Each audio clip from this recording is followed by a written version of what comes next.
Welcome to today's lesson on English grammar.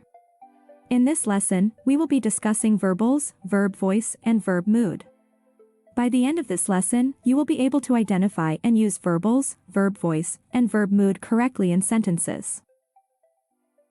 Part 1. Verbals. Verbals are words that look like verbs, but function as other parts of speech in a sentence.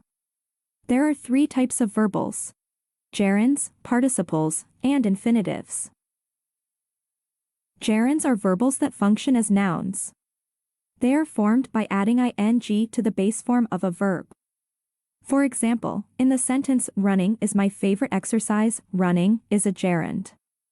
It functions as the subject of the sentence and acts as a noun. Can you find the gerund in the following examples?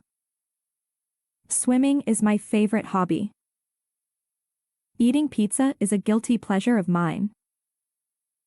Cycling every morning helps me stay in shape. Dancing in the rain is so much fun.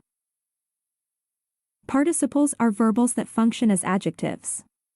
There are two types of participles: present participles and past participles. Present participles are formed by adding ing to the base form of a verb, while past participles are formed by adding ed or en to the base form of a regular verb. For example, in the sentence, "The running man is my neighbor," running is a present participle that functions as an adjective modifying man. Here are some more examples. Spot the participle. The running water sounded soothing. The baked potato smelled delicious. The excited child couldn't sit still. The broken vase was a total accident. Infinitives are verbals that function as nouns, adjectives, or adverbs. They are formed by using the base form of a verb preceded by the word to. For example, in the sentence, "I like to read books," to read is an infinitive that functions as the direct object of the verb, like. In the sentence, "I have a book to read is an infinitive that functions as an adjective modifying book. In the sentence, "I went to the library to study is an infinitive that functions as an adverb modifying the verb, went. Can you guess the function the verbals in the following examples have?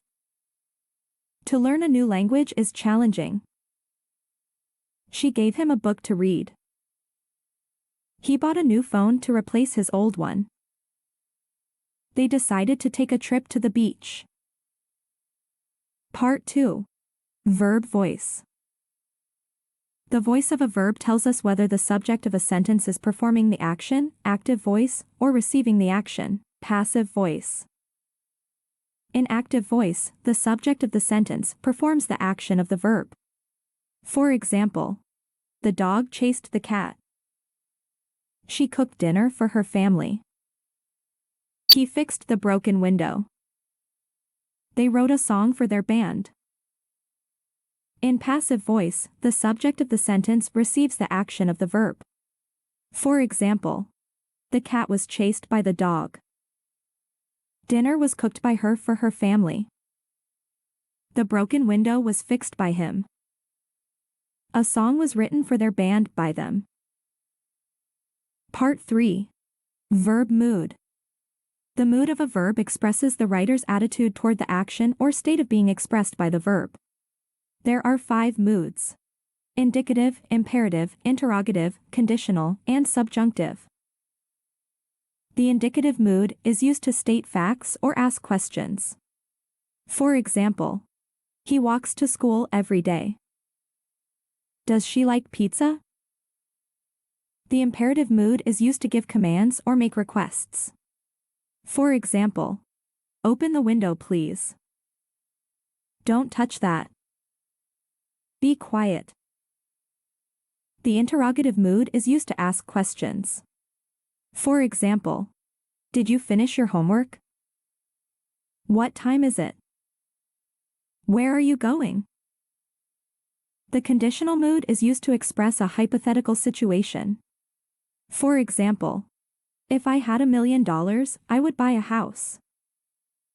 I would go to the beach if it wasn't raining.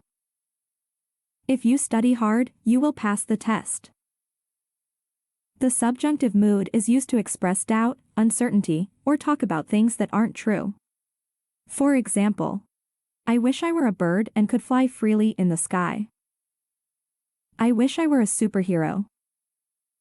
If I had a pet dragon, I would fly around the world with it. So, now you know how to identify and use verbals, verb voice, and verb mood correctly in sentences. Remember, practice makes perfect.